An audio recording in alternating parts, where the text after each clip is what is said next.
Hi, welcome to our house. My name is Katey Segal. I am Kurt Sutter, and this is our homecast, which we call PIE, People, Influences, and Experiences. Yep, it's a intimate parlor conversation, talking to people that we've always wanted to meet, that we might not know anything about. And it's for us to get to know who they are a little bit more than what they do. And, we want to explore who, what, when, where, how they got to where they are as a human. And today we're lucky because we get to begin with someone we know and love. Yeah, so we knew more research than we eventually planned to do, just because we are friends and we know him very well. And his name, he is the lovable Kim Coates. Kim Coates, right? As he's known in France. Yes, we went through the many different pronunciations. Coates. He just says jackets. Kim Jacket. All right. Here Kim. We are here with Mr. Coates. Mr. Kim Coates. This is me. Coates. This is really me. This is really you, and we haven't seen you in a while, and we're so happy to see you. It's unbelievable. I can't believe they let you in the country. They still do. They still do. Yeah. I have to show both my passports, no matter what side I'm going into. They go, are you really still Canadian? I am. Are you really still American? I am. So what part of Canada did you grow up in? Saskatchewan.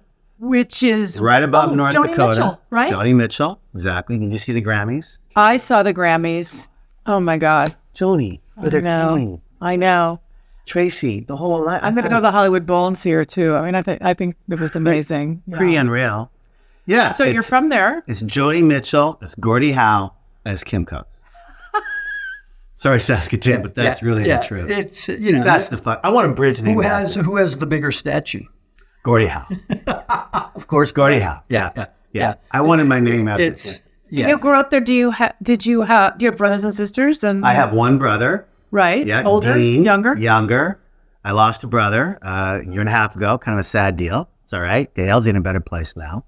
But his twin Dean is still kicking it, doing really well with his kids, living in their beautiful house in Saskatoon. And Sutter, you know this. I mean, during Sons of Anarchy, and we would have that 10-day hiatus, the 2 weekends and the 5 days to get our sanity back. Everyone would split except for you. You kept writing.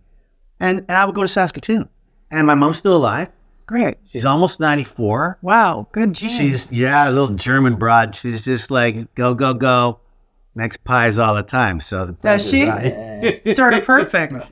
Sort of perfect. So I guess my question would be, where'd you go to school? Did you go to school in Saskatchewan? You can try if you, Saskatchewan. It's Saskatchewan. College too? Did you go? Yeah. Wow. University of Saskatchewan. I was going to be a history teacher. You were? Yeah, I was going to teach. I wanted to teach. Oh, that's his jam. I mean it. History. Sutter? Yeah. History. That was it. Now, what stirred that passion? Was it just... The teachers I had in high school were freaking great, and I've always been a Winston Churchill guy. I'm a big Second World War guy. I just would delve into books on the Second World War, and I just fell in love with Churchill and the whole thing, and finally the Americans came in. I know it all. So it was history. I thought, I'll go to school. And I worked a year at Safeway, which is like Vaughn's. Right. Made a lot of money, $8 an hour back then, in the 40s. No, pretty good. So, it was pretty good. Right. But I knew I was going to go to university. And so my parents said, and they didn't have a lot of money, mom and dad. They said, if you stay in the house, in the basement where I live, we'll pay for your school, but we're not going to pay and I said, sure. So I stayed in my 4-year degree, and I took an acting class for fun, just for fun, as an elective. And the rest is history. I mean, Sutter, I did 25 plays, including summer stock, in the 3 summers between my 25 plays. That's unheard of. It's a lot. Yeah. I mean, we talked about NYU with Sarah and with Brenna and the whole thing and what the schooling is now. Right. And the good, the bad, and the ugly with schools. Right. But back then, it was a different time. And what do you think spurred that interest in acting? Was it just or the girls really cute or something? the girls were, I'd hoped that they would be. And you were right. They were. It is a good motivator that was in very college. good. Always. I was a muscle car guy. I was a big jock. I wasn't I had no artistic, anything in me really. I didn't think. My dad did. My dad played the harmonica and he sang and he's a bit of a poet. And so, what did he do? Dad worked at Eaton's, like Macy's. Oh, like an department store. Like sales? Sold shoes. Sold Yeah. shoes. Oh, wow. Sold shoes. And my mom Joyce is still alive, like I said. There would be a cashier of the month. And Mom won it 8 months in a row. And they went up to Mom. Where? At Eaton? That's Safeway. At Safeway, right. And they went up to Mom after 8. And then, Joyce, you can't win it anymore. That's fine. That's fine with me. That's so like no problem. Because Mom was just so. Did she quit when she didn't win? I'm out. I'm done. No, so we're a very Safeway and Eaton's kind of. That's interesting. And so when you when you started to lean into like not being traditional in your career path, was there concern, resistance? Was there what was the vibe? It's a great question because I was a bit of a redneck kid. I mean, I was a jock. I was didn't know I'm gay, didn't know any, I was just a jock, and I got into acting. And I'm not kidding. It changed my life because of the reading, because of Tennessee Williams, because of Shakespeare, because of and I didn't even know what a soliloquy was. Right. So for me, it really made my life because then I got into the history was going to be now. I think I maybe got halfway through the second year, maybe beginning of my third year. We went to the Edinburgh Drama Festival, and we did 2 plays at the Edinburgh Drama Festival. And when I came back on that plane, I said to all my boys, I said, I'm going to be a fucking actor. What do you think? Now, when you gay motherfucker, why would you do that? What did your mom and dad say? Loved it. Oh, they did. Oh, really? Yeah. My mom and dad was. Right. And now my boys, I jest, but my boys have more posters of me and my Ruby. Yeah. They're so proud. Right. And there's nothing more gay than posters of cute goats on your wall. Nothing more gay than that. That's really interesting. So, but your dad being that's funny. My dad, not a poet, but definitely there was something about that era. He played the harmonica.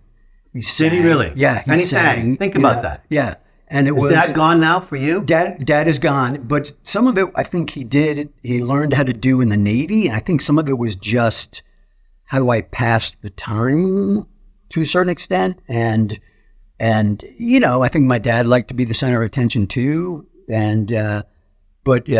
like was Dad that guy? Did he have Dad that? didn't want attention. No. He's more like you. He didn't want attention. Dad, I want so much. You want so much, but you hide it. Are you kidding? You hide it. You'll hide in that Not room. at home. He doesn't hide it. Oh, at home he doesn't hide it. Don't get him on a red carpet. Oh though. man, Like you get him sideways. Yeah. No, my father. The most fun that he had was being with his 3 boys, his wife, and a dog, and smoking his number 7s, and going on a camping trip for a week.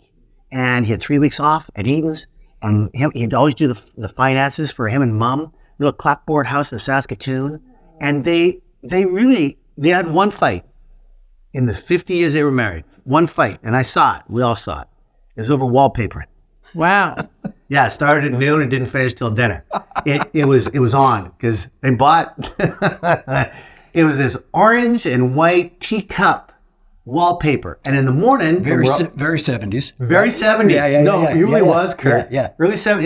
It was right, and they had it all ready to go, and the kids were going to school, and they started. We saw one thing go up, and I came home at lunch, and it had started to go really crooked. And Fred goes, "God damn it, Joyce! I told you the last run through was going crooked." And you didn't want to? And Mom went, "No, Fred, it wasn't me. It was you." Anyway, it kept going right till freaking dinner time. That's the only fight they had. Wow. And they were putting it up years. themselves. Oh, yeah. Oh, yeah. Yeah, of course. So you come from solid home base background, which kind of, fits with you. I know you've been married a very long time. Diana, what's she thinking?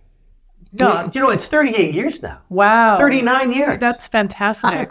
No, wait, Good Sutter. catch. Yeah. Sutter. Yeah. How's that possible? Yeah. But honestly, and Di and I talk about this, and all the boys who we all know and love, and on Maggie and I have talked about this. Maggie Siff, who misses you, talked to her not that long ago. You did? We talk about the marriage thing all the time. And Diana Chappell, who I'm married to, has this absolute unjealousy gene. She literally wants me to go away for a while. She loves the house without my bullshit 2 cents. But she wants her man around, but it's good, and she doesn't get jealous. I have a lot of, lady friends. She's got a lot of guy. It's really kind of worked out. Well, it sounds trusting. I don't have any lady friends. Well, not that I don't know. He has a few lady friends, but I know them. And I don't know them really well. And I don't have a lot of guy friends that you don't know. No. I don't know. I think we're in the same circle. How long have you guys been married now? Seriously? It'll be 20 years this year. Yeah. 24.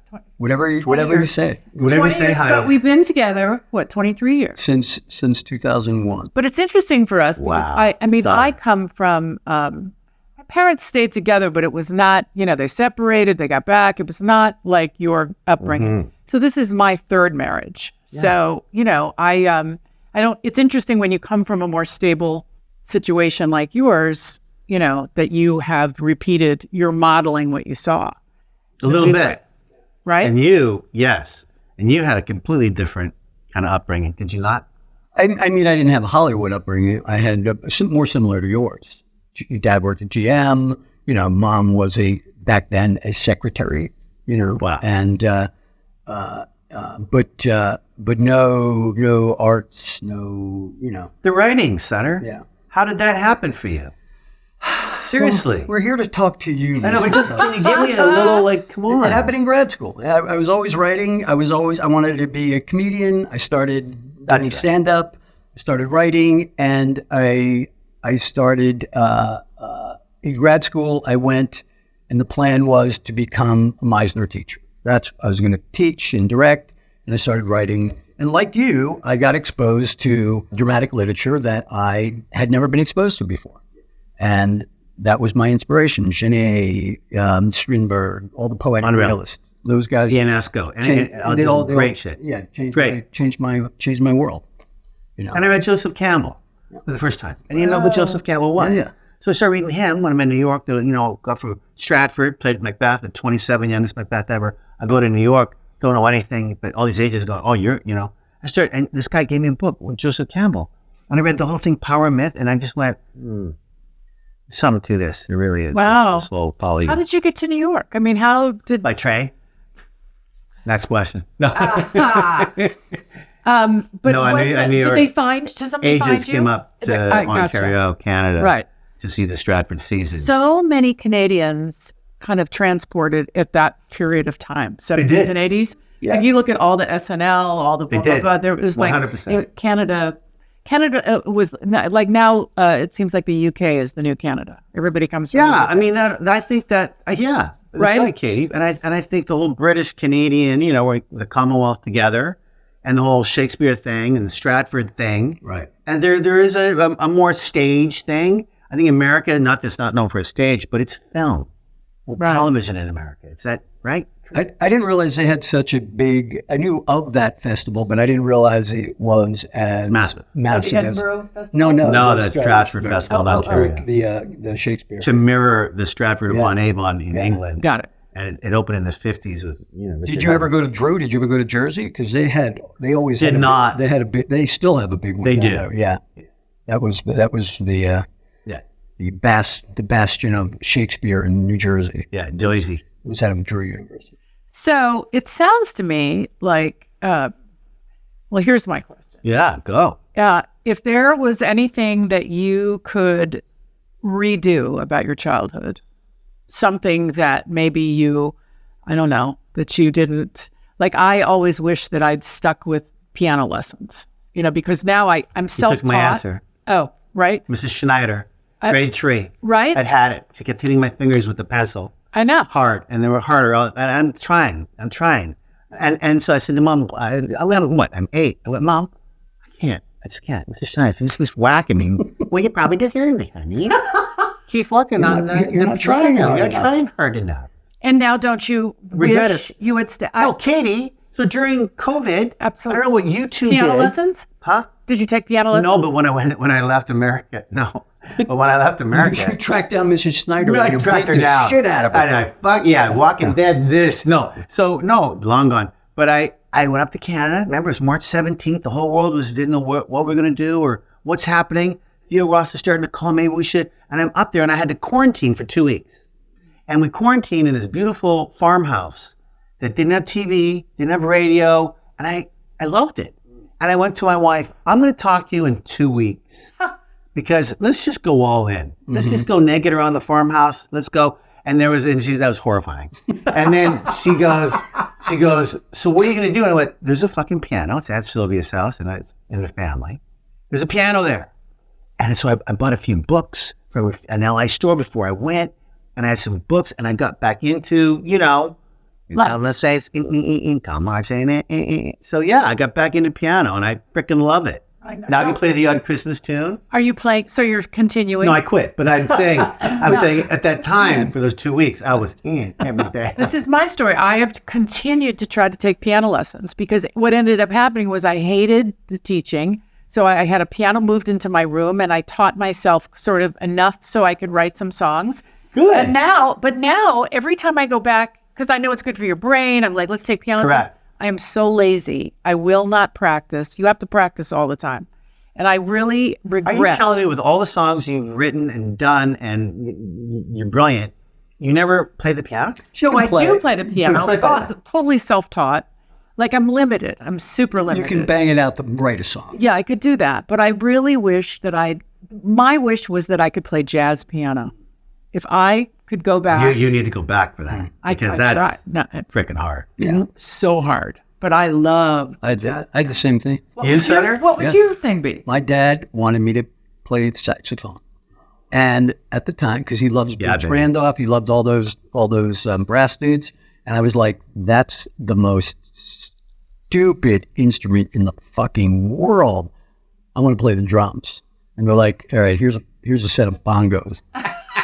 Douchebag. Try that, you idiot. Yeah. And I regret because as I got older, I realized the sound that a penis makes is tenor saxophone.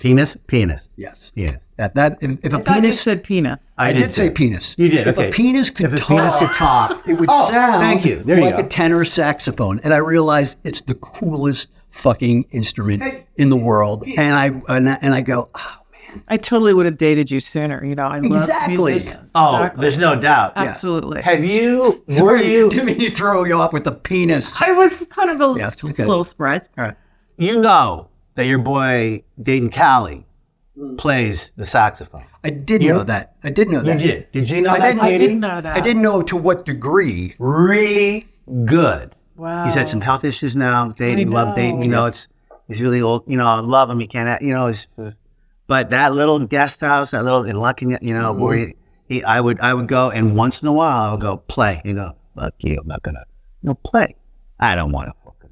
I go, I'm gonna go pee, get it out. I'd come back, you start playing, and it's just tears, man.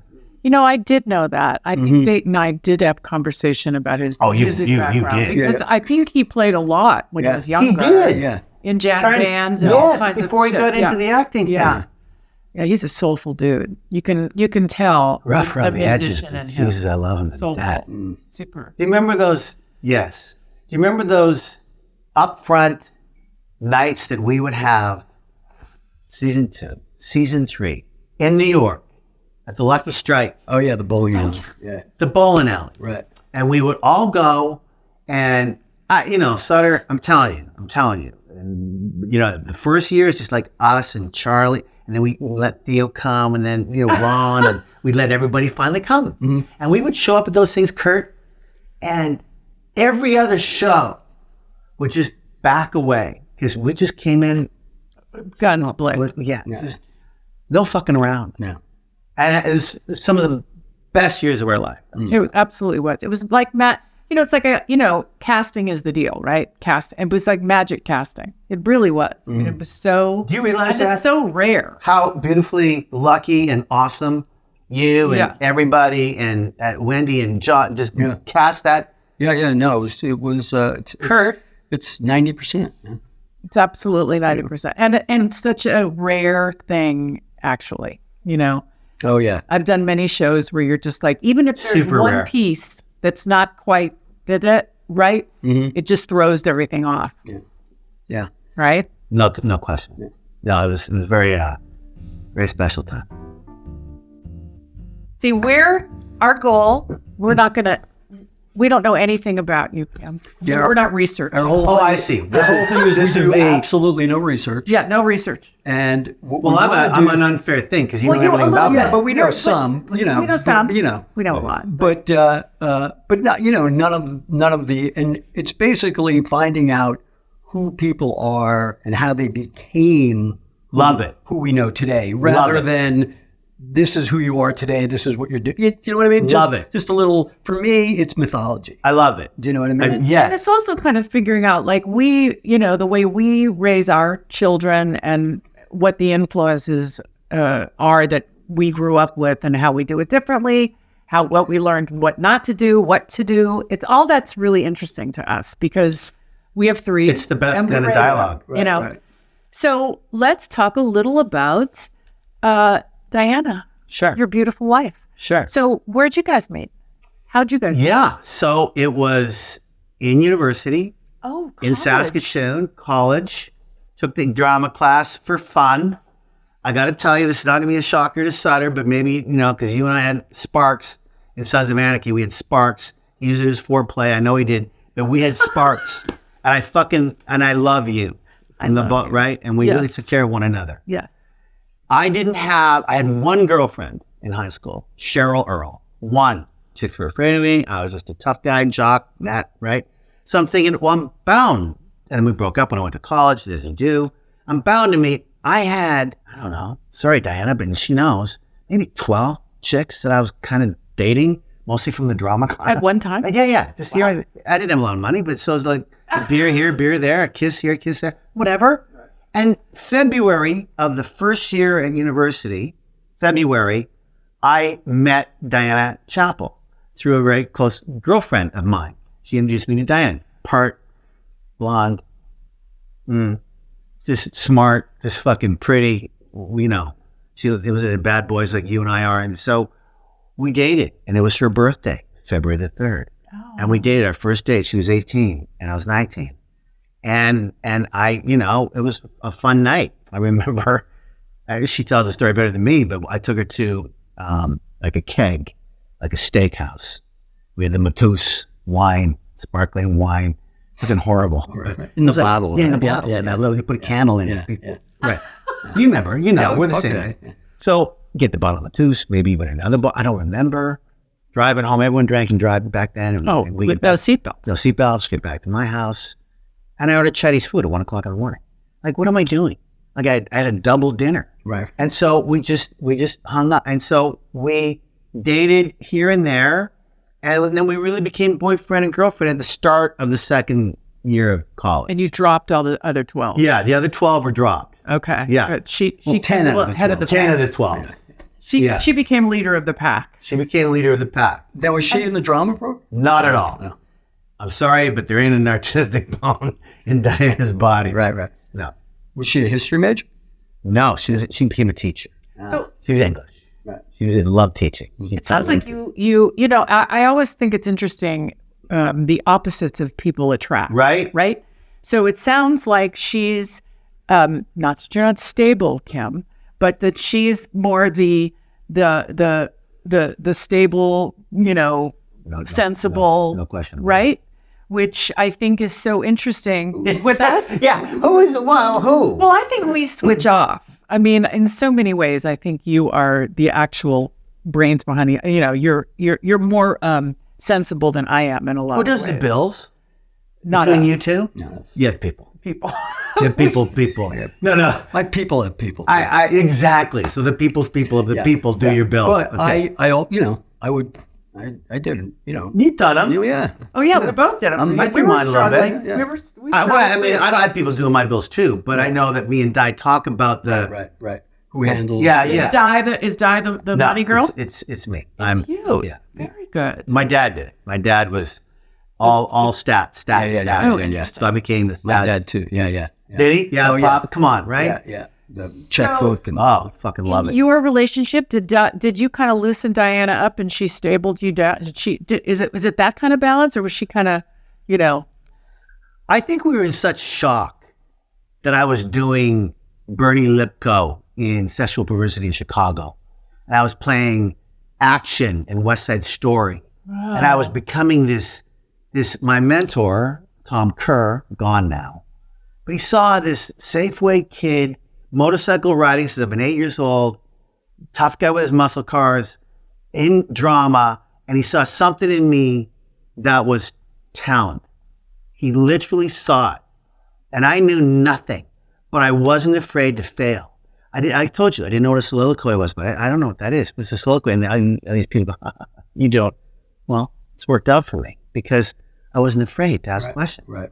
So I don't know, Katey. I think that Diana was in awe of this artist blossoming in front of the whole college, and there's a little talking going, and yet she was the moneymaker when we went to Toronto together. I'm going to be a pro now. When we got married, she kept her name because she's the only one who had a credit card. They wouldn't give me anything. She said, I don't want your name anyway. I love Coke, but no, I would be a waiter, Kurt. Yeah. And I'd come home at 2:00 in the morning. I made like $120 and wake her up and try to grab her boobs and just look what I made. And my hands are all filthy from the money. And she just go, hey, Jake, just fucking leave me alone. I love you, honey, but go to bed. But I was so I know. Well, see, he never waited. Oh, are you kidding? I waited for sure. Did you, Kurt? Yeah. Oh my God. I was a terrible waitress. Yeah. I was terrible. I worked at a restaurant where you auditioned for a job because it had sitting waiters and waitresses, magicians, blah, blah, blah. So you had to have a special talent. This was in Los Angeles. So I auditioned and I would bring my guitar or play my piano and sing songs. I was a horrible waitress. I was rude. I could not stand. But then I would sing and they'd give me great tips. Oh, you got there right. It was actually, it worked out. But no, I had all kind of odd jobs. I struggled all through my 20s with your dad. all kinds of odd jobs. Your dad knew it was rough, man. He made you guys. Oh, yeah, my dad, who comes from your dad, I know, director, and was just like, okay, you're on your own. Go. Yeah. Good luck. I don't know what Right. It's been a while. And who did you know you wanted kids? Did she want kids? Because that's not necessarily something you throw into the equation when people. Who are they? One person. One spouse. One Thank spouse. you. When one people is talking about the people thing. Yeah. Well, is an artist. Yeah. And maybe I'll work. Maybe I won't work. Yeah. That's a tough environment to go, yeah, let's have a family. Yeah, no, great question. I didn't want to get married at that young an age in 1984. But Diana just really said, well, if we're not going to take that next step, we've been dating for 7 years. What are we doing? Then what are we doing? And I went, well, I don't want to lose you. So we got married. I had no money. I'm doing theater in Halifax, but it's before Stratford, before I started making, but let's get married. And we did. But Diana always wanted kids. And again, Katey, for you being a female, Brenna, my daughter is actress, right? Like she's 30 now, young still, all that. It's all working out. We're all as happy as Brenna is, but in this business, crazy business. But she is 30, and there will become a time for you where you got to have a child or two. Yes. And it's really, I think about that with our 29-year-old. But my thing was like amazing because I was on a television series in Los Angeles down the street from my house, and I was able to have my babies and work. Right. And so because I always knew I wanted babies, but I also wanted to work, very driven. So I wasn't sure. Yeah, it's weird how it works out. I mean, for women, it's tougher. It just is. That's really, except now you can freeze your eggs. You can do all kinds of stuff in preparation for. And how old were you with your first? Yeah. 30. Wow. 30, yeah. Kyla's 33 now, soon to be 34. Yeah, something like that. You have two. Two girls, Kyla, who you both know from the One Heart Source. Right, raising all that money. Is she still doing that? No. She's now a big shot working with Janice Hahn in LA County. She got 2 more masters and got handpicked from USC's graduate school. And she's now, the biggest didn't go in the war. Just Service. She did service. yeah. She's actually the head deputy of mental health, and so all the homeless, that's the issues, it's problems. She's in there hard. She's the head of the cops and the firemen call Kyla before they call anyone else, because Kyla's making sure that everyone's listening and the Zoom meetings and being handled. It's a lot. I mean, there's 12 million people in LA County, Kurt. 12 million. That's a lot of people to be trying to look after. I know. And you're never doing enough, right? So it's interesting. So you come from a house of boys, right? You had a brother. Correct. And now I got girls. And now you have a house of girls. Yeah. How was that? Didn't want it any other way. Okay. I couldn't wait. Didn't have a sister. Told you. One girl in high school, girlfriend. You're so good with women, though. Thanks. I mean, I wonder if it's from raising daughters and having, I mean, I don't know if this happened to you, Kurt, but there was an issue in high school where one of my, lady friends, well, not a girlfriend, but she was smacked by a guy. Oh. You should have seen that bar that night, because I arranged for him to come in to the bar, and we were going to go into the bathroom, and no one's coming in, and we had guys outside, and we went in and we discussed everything, and he told me something which I don't want to repeat here, but he lost his way. He had no planning to do that, but what had happened between him and his girlfriend, my dearest friend, this is what he did. And I said, I'm going to let you go. I'm going to let you fucking go. I don't want to see you again. Get out of here. You're fine. Got you. That was a painful end. I get the fuck. So, I don't know. I've always, women. No, you're very good with, just kind and respectful. Thanks. That's what I would say. And I think that probably comes, you're the same way. You grew up with sisters. No doubt about it. Mm-hmm. So you have, it's interesting there. I find the people I meet, younger people I meet that maybe come from an all boy family or didn't have a father role model, and they don't really get it. Like, this is a great example. Sarah's first boyfriend. I'll never forget this. Please. When she's in college. So No. they go to San Francisco for the summer to live, to share a place. So we'd go there too. They pull up in the cab, right? And I don't know how we're there. Her suitcase is in the trunk. Huge fucking suitcase. Sure. He's standing by the trunk and letting her drag the suitcase out. And Kurt and I were just like, what is happening here? No. And clearly, and it was no fault of his, it was just the way he was brought up, which was not around, I don't know, I guess and I'm a feminist. Gentlemen, I believe chivalry. You can carry your own stuff. Yeah. No, it's not even chivalry. It's like, hey, let me help you. Yeah, let me help you. It wasn't like, let me do the whole thing for you. Let me help you. Yeah. No, there was and he was a nice dude, but clearly never had that modeling, right? Right. Our son, Jackson, is, Beautiful. He's the sweetest boy. And super respectful and will lose his mind if people act a certain way, have certain behavior that's inappropriate around women, or especially, adults. He will lose his mind. Just is not good with it. Well, and if I may, because the question is such a good question, I'm not sure I ever thought about how my mom and dad were getting along. Like, it just happened. Mm-hmm. I would see my dad open her car door. Then shaving in the morning. I came up in that little basement, and there's number 7s are going. There's lots of smoking, and a little salt and pepper on the eggs, and it's just a mayhem.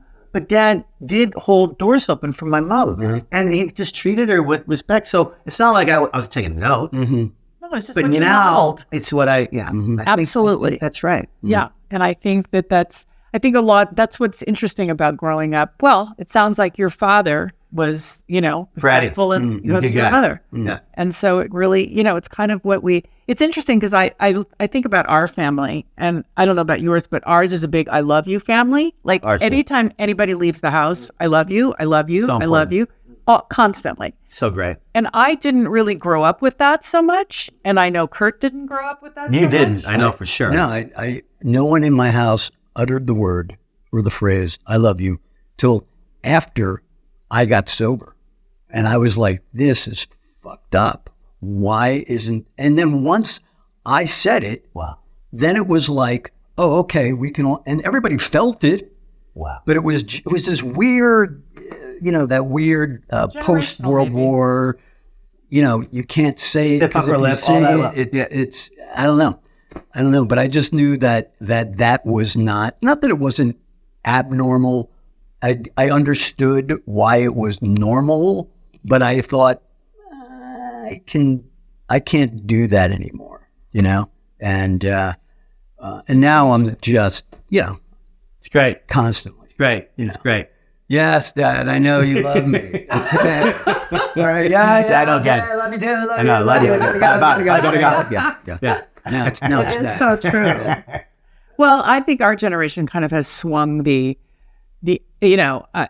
was very different when we were raised and we were grown up, and there were certain limitations and this and that. And so I think, this is common knowledge. Everybody talks about it, how we kind of maybe over loosened it with our kids just a little bit. Like, I don't know though. You strike me as, we always had consequences in our house for our kids, even though it was not the consequences I grew up with, which were No, every generation has a different type of consequence. Yeah. We learned that a good cigarette burn every once in a while really worked. Came in handy. They're in line.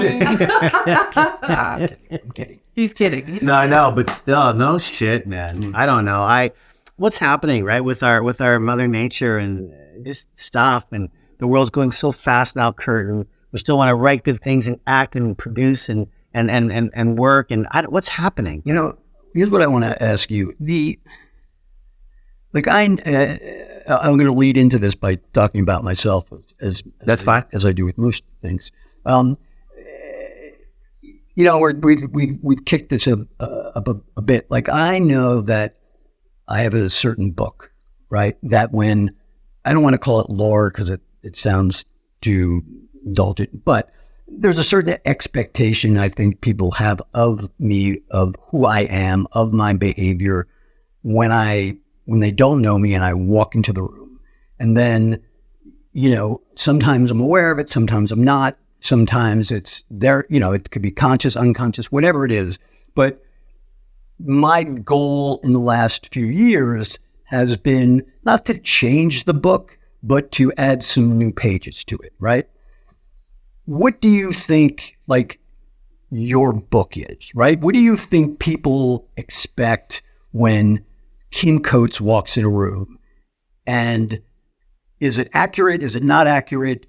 Does that make sense? Is it a front you're putting? Is it something you're putting on? I fail at this, and it's going to sound like I'm talking about myself and that, good for you, Coatesy. But I can't tell you how to succeed, but I can tell you how to fail by trying to please everyone. Right. Mm-hmm. I'm a pleaser kind of guy. And you and I talked about this when we were at Sons of Anarchy. I was a bit of Switzerland. There was beautiful factions that were going around here and there, and we had fights and we had love affairs. It's awesome, right? But I got to tell you, I never got into this business to be recognized. I just didn't care. I just wanted to do the best stage work, the best films, the best TV, raise a family. Yes, I have an ego. Yes, but honestly, Kurt, now I find myself turning this key of turning me on because I feel people are going to want me at that party to go get that girl a drink or let's talk about Sons of Anarchy or my God and this and that. And it's my wife that constantly reminds me, why don't you just sit down? And why don't you just fucking put your feet up on the table? And why don't you just stop trying to please everybody? And she can see my heart rate, and it's a good thing. Really good. But it's a fucking energized bunny, which is why it makes sense to me, Sutter, and I know you, for me, people, I get asked, I go, my favorite weekend, just right now, is watching the Masters with a bottle of red wine, with the odd parliament, if I want to go outside and have a little puff, and just watching it, and no phone calls, no people, no this. And I'm not complaining about my fandom. I'm not complaining about the people that love me. We're nothing without them. But honestly, Kurt, I mean this. I struggle with that. I really do. And yet, what a lucky struggle to have. You mean the struggle is to stay in your authenticity? Correct. Which is an overused word. And but to stop trying so hard. Yes, I gotcha. yes, I get it. Yeah. Don't you think some of that too is just the nature of what it is that you do or even I do, in that there's that constant, for better or worse, am I good enough? Is this good enough for you? Do you want to hire me? No question. No question. But I still, and I'm just saying this. I mean, honestly, you had the smarts to hire me as Tig, and now we're all pals, and we all got hired for a reason. I read early, didn't get the Bobby. It wasn't right for that. Too young for Clay. Didn't know where to put me. All of a sudden, 2 months later, you shoot the fucking pilot, and we're gonna reshoot. New Clay, need a new Hawk or Tig or whatever. I knew, but I walked in to you, and you just went. And I remember long office, and we were starting the next day. And my whole contract had to get figured out in like a minute and a half. That's right. And I said, Kurt, you've got to show me something. I can't just, I'm a bad boy. I love playing my, and he said, I don't really have much right now, but I can show you one scene. And he showed me the scene where Clay and me, I'm on my motorcycle talking about, I'll flush them to Max Kinzel with bleach and all that. Right. And he goes, what did your mother do to you? Right. And it was and this is the only scene, and I looked, and I read it, and I remember going, this guy can fucking write in my head, because you're in the room with me. I'm going, this guy can fucking write. But I said, it's too much. I can't. And you said to me, you won't remember this because he had so much going on, but he said to me, come along on this ride, because he's going to be psychotic. Tig is going to be nuts, but he's going to be funny. He's going to cry. And we don't know where it's going to go right now, but the moral compass of the club is coming up, and he's like, just come. And I remember walking out, and as I'm walking out, Sutter goes, and you ride. And I said, yes, I do ride. Right. And then the rest is history. But for me, I'm lucky that I've worked so hard, and it's really worked out. And my working out is different than yours. Yours is different than yours. Some people, I remember sitting with David Caruso doing your show, and they wanted me on CSI Miami, and I go on that fucking show, and I'm starting to turn it into Tig, and 3 days, and here's Caruso, 1 minute, fine, paid me a little money, fine, and we had lunch together, and his trailer was the size of Saskatoon. Right. It was fucking ginormous, and I remember, and I walked in for lunch, and it just was so beautifully odd, and he said to me, Kimmy, I want your career, your acting career. And I'm like, David, I want your money. And so we had this lovely sharing of that I have, but now we're going to just, thanks for having me on your show. Right. Yeah. So what I get out of that isn't so much what you think other people are thinking of you. It's more about you going into those circumstances thinking this is what they must be thinking. 100%. Rather than, for me, it's sort of like, I have a sense that these people all think I'm going to come in and, pull a puppy out of my pocket and rip it in half, right? So if you're the one, and then you have your wife who, in those circumstances, can push that button or relax you in a way you can be present. If there was a circumstance or a process that you could alter within yourself, what would that be? Would it be being able to shut that down? Would it be awesome? Yeah. You know what it would be? It would be to give myself a break. You've worked so hard. Don't stop projecting what you think you need to be for other people to make them have a great night, and they go home and go, God, that Kim Coates was a great guy. Or no, just give myself a fucking pat on the back and stop entertaining. And stop entertaining. Yes. That's it. Totally understand that. That is it. And yet, and you have it too, but you and I are good entertainers. We can make people laugh and people want to be around. And I love that, but it's exhausting. It's exhausting. And sometimes I just want to, because Kurt has a tendency too, to really want to make people laugh, especially his family. Like, he loves it when he makes us all laugh. And sometimes it'll just go this much too far. Yeah. And you're just like, what are you talking about, honey? Just a little too far. When it was just in the sweet spot. Sweet spot. It was in the sweet spot. And then it was like, oh my God, why did you go there? That's that, but That's that is my charm. There's no doubt. My charm is, oh my God. So I hear that. We hear that. Yeah, Yeah, I get that. That's a great thing to want to be. I don't know. For me, it's like, we get older, we grow up, we suddenly realize that we don't have to be pat on the back everywhere we go. Correct. Enough is enough, Correct. right? Enough is enough. Yeah. And we don't need any more. So I think it's one of the beautiful parts of wisdom and getting older and all this scary stuff that what that implies. But No, I think for me, I enjoy the money, the property, and the prestige, and I embrace it. But at a certain point, it is not the reason why I get up in the morning and do what we do. It can't be. You know what I mean? It's got to be something other than that. now we do We do the fun part, which is we eat food. Pie? eat your favorite pie. And we will talk a little bit about why this pie. Sure. And then we can talk about current shit. Yeah, like what you're doing. Like what's happening. Yep. It doesn't matter. It's a great gig. They want to announce it. It's AMC. It's The Walking Dead, Dead City. Oh. I'm going to be the lead bad guy in the second season. They're doing 8 episodes with Jeffrey Dean Morgan and the lead gal. Isn't Kim in that? Kim No, she's so not did in that another anymore? offshoot. Oh. And I think that's over now. I didn't watch one. I've never seen it either. Not one. But That's a good gig. Eiley, what's his last name? The Kurt Sutter, the showrunner. Anyway, he didn't watch any of it either. But now it's a big thing. Anyway, it's nice. So here's here's what we do at the end of our podcast. Right? Isn't that exciting? Kurt Sutter. This is a podcast. How about that?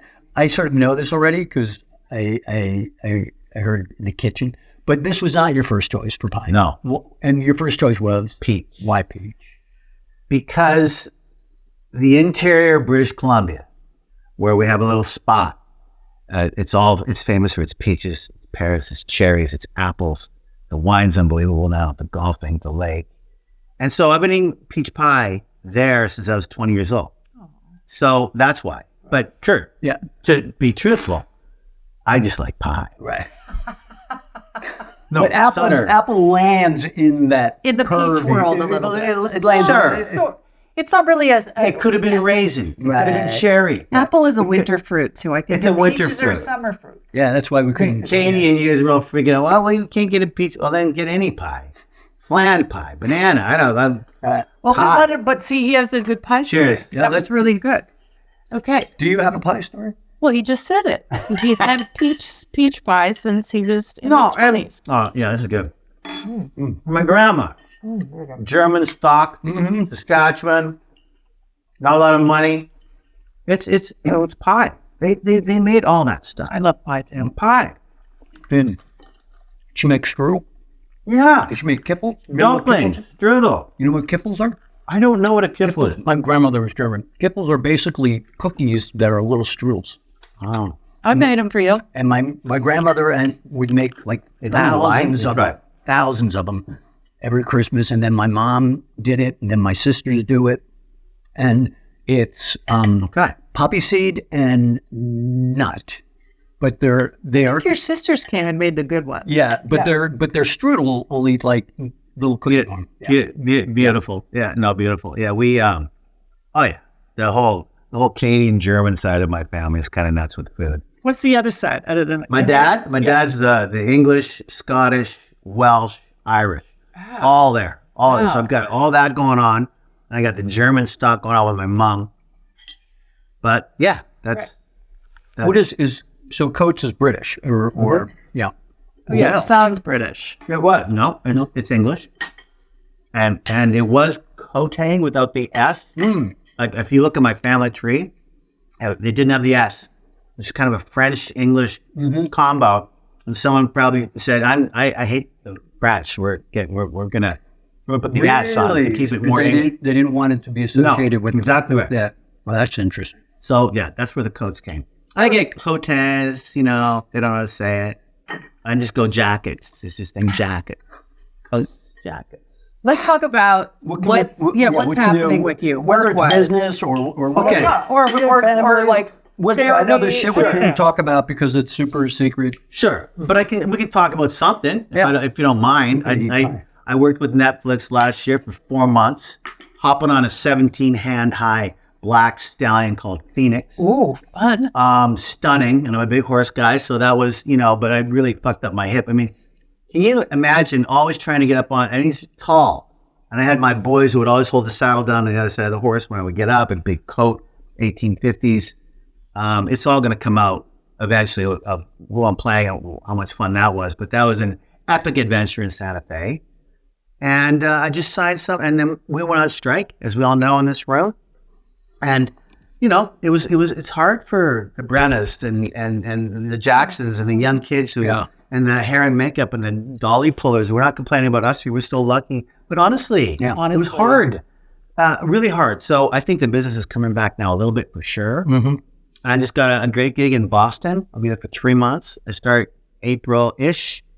It's a land and a universe that I know nothing about, but it's a big hit thing. So, yeah, I'm excited about that. We're still working. And, Kevin's Coster's been calling. So he's doing kind of an amazing Western Horizon type thing. So I think I'll probably work with him again. I'm going to ride another horse. Yeah. Yeah, he's when he directs Katey, it's like Will Patton and me have to be in. It's like a little good luck charm for him. I think that's true. He's told me that, So he's directing this, and I know I know a part I'm playing, but who knows when that's going to be. Right. And miss you, and I miss you, and I'll never forget Sons. That's it. Here's my favorite Kim Coates on the set story. I will never forget the day, especially, and this is kind of apropos to what's going on, sort of in the news a little bit. We were shooting guns on the set. Yeah. And somebody didn't say live, what are we supposed to say? We're live. Mm-hmm. Somebody didn't say it, and all our earphones played, and you flipped out in the best of ways about safety. And you almost shut the whole set down. Well, we almost did, because thank you for remembering that. It was really like heroic and great and like awesome. It was the first show of season 2, I think, like pretty early. And we had all of us, we had that target that we were shooting the target. Right. And we were all had these AKs and submachine guns and hand revolvers, had the whole thing. And we had new Wranglers, new weapon guys. Right, new armors. New armors, that's the word. And they were new for our show, because we safety first always. But it was so mental and just so out of control, and I didn't have any ear protection, and Theo had and that was it. Everything got put down. It was great. I lost it. We went inside. You didn't fuck around. We got Fox calling. We had another Wrangler brought in. We can't have that happen ever again. And it was a very, it was just for the ears. I mean, it's all blessed. Well, you were the grown up of the boys, thanks. I must say. You were the. Yeah. No, I remember you were leading the way with safety, and I know some of it was the Black Hawk Down experience. Correct. But it's funny, we are just going through that process now for the Abandons, and I bet you are. And how much of it is going to be, live, and how much of it is going to be,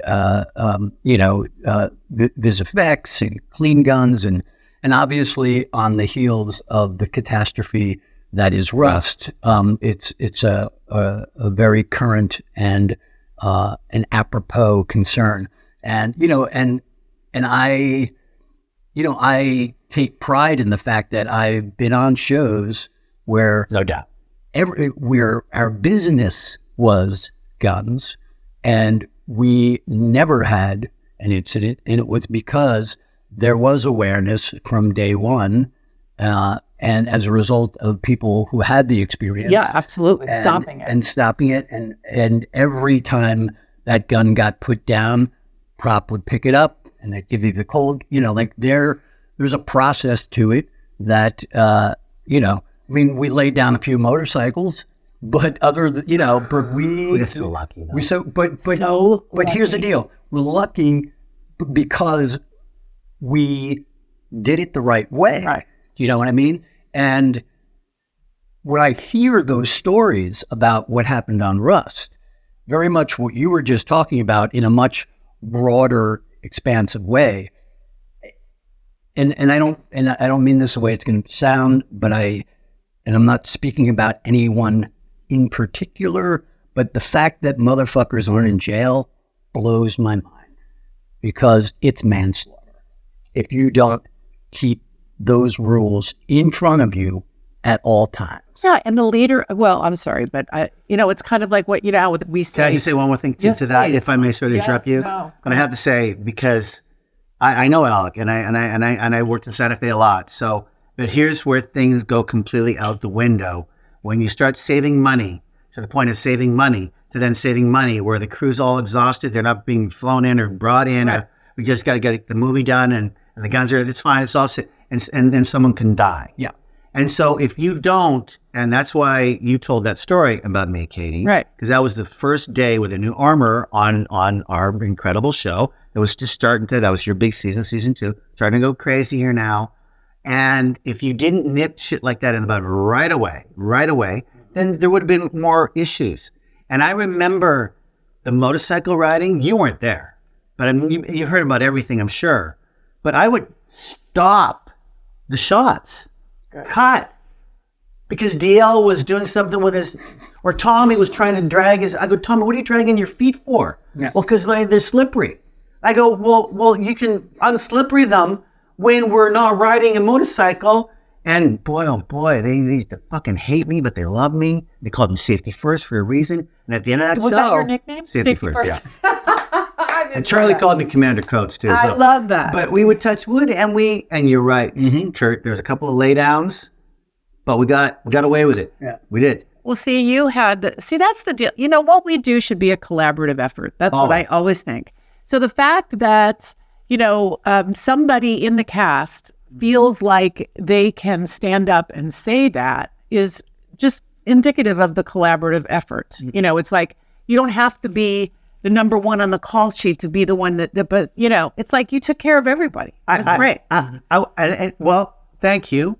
But I got to say, and this goes back to you cast that show so beautifully. No one had to, a couple guys tried to prove, but no one really had to prove how good we were all so good. We were all so right for the job.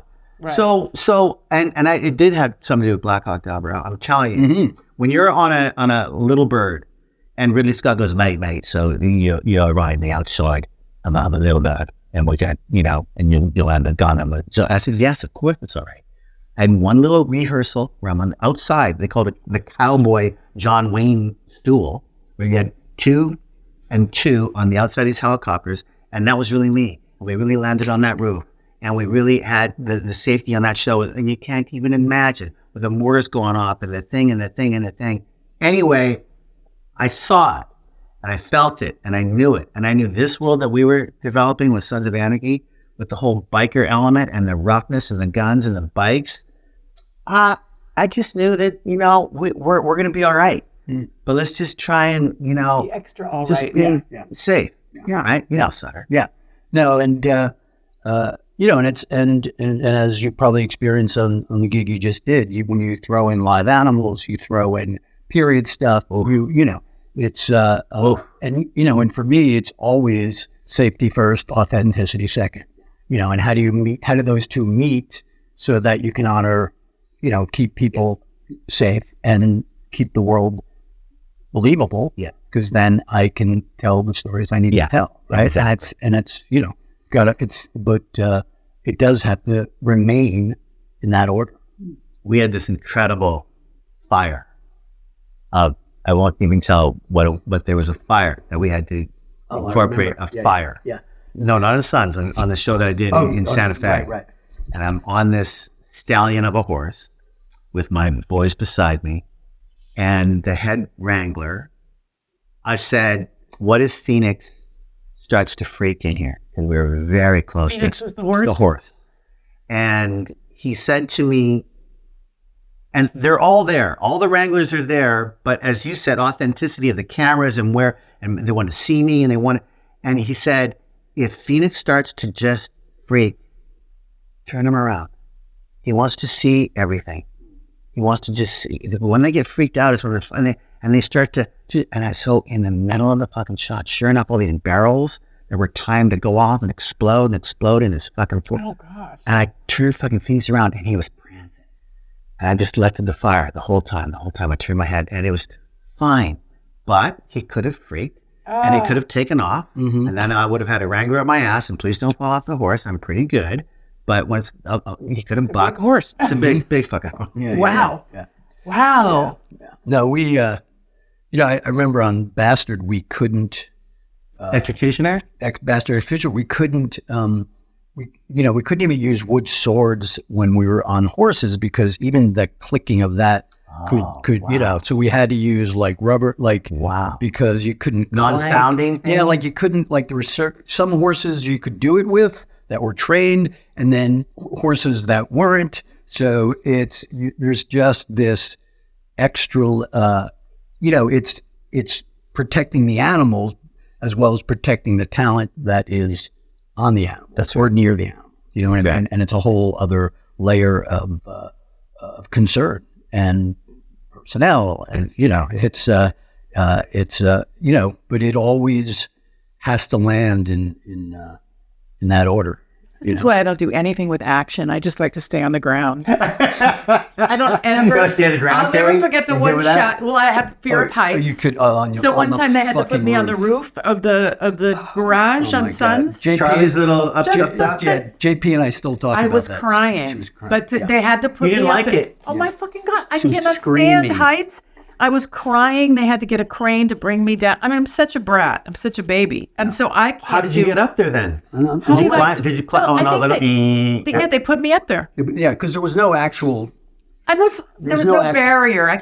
I just have a big fear of heights. I don't want to fall down. I don't want anything to happen to me. there's I nothing don't even wrong like with to wear that. high heels anymore because I'm scared Charlie of was the just holding your hands. Okay. Charlie was holding my Oh yeah, And then you were inking out the words, and then you just started sobbing. And I just looked at JP, and I was like, "Just get her fucking down." Just get her down. We got it, please. So I'm really impressed that you do all that kind of that wild, stuff. I did on Bastard Executioner, but I had to ride side saddle, which was really interesting. And that was, freaks me out. That side saddle shit just. I it's didn't have for to go gals, too fast, so it was fine. Did or did not? I did not have to go really fast. But there were saddles made for that, Right. for women, and the skirts, the long. yeah. Anyway, yeah. I think this has been fantastic.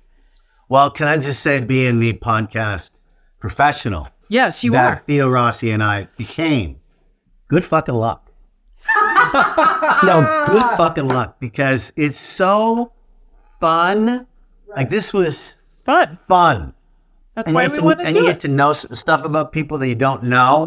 Right. And yet, for me, it's like your family, right? So, and I'm, and then you'll have another, and then another, and then another. You got time right now before you start your big show, and you're always, running around doing everything. But this is nice. Nice. This Yeah, is we really wanted to great. do it in our house, and Yeah, I love your pad, bro. glad. I'm excited for you. Thank you. No, it's so nice to, as you say, start with family. We know enough about you, but in a very general. way, and so it was nice. I didn't know you dip into doing what you do now, right? I didn't know the history. I love that you love history. Yeah. So does he. This guy will watch World War II Nazi movies and shit All of it. all the time. Just all of it. All the documentaries and shit, the All black the and stuff. whites, all day long. Yeah. He's, No, and that's right. But if you remember, for 7 years, it was a love fest now everyone scatter. In November when we were done, I don't want to see Dayton, Cali for 2 months. Charlie, you were done. Just exhaust. Then we come back and go, I miss you. Miss you. We'd go to your house for the big dinners, and you've been greeting everyone at the front door, showing them, and then going and laughing and making jokes and making stupid jokes and then great jokes. And we all were a family. right. It really was a family. And so, come on, I haven't seen you in I know. 10 years. So nice. So, how great is this? No, it's lovely, and as you said, you do. You need distance, and I think that distance allows you to go, oh yeah, that's right. I love them. Yeah.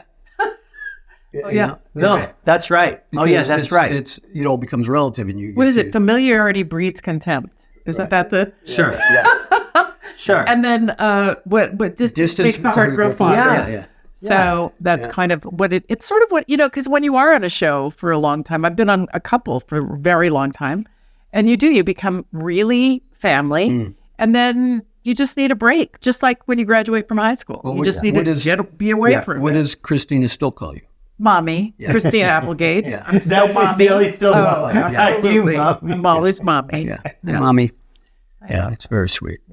Well, thanks for having me. Thanks, I mean it. I Kim. miss you both. And I really wish you all, you don't need it, but all the luck in the world with this, because it's a fun universe to get into, and the pie was delicious, and I got to lose some weight, so I'm not going to face it. I love you both. Love you. Kimmy. Okay. Thank you so much for listening. Follow, rate, and review. You can tell I've been told what to say. Wherever you get your podcast. That was Yes. so good. That was good, right? What is An it again? Apple- Follow, rate, and review. This Yes, is new to us. on Apple or wherever you get your podcast. Okay. And if you want to see this, if you like to watch, go to my YouTube channel, Sutter Inc. I actually still have it, apparently, and you'll be able to watch this as well as listen and see the lovely Mr. Kim Coates. That's right. And we appreciate you. We appreciate you. Thank you.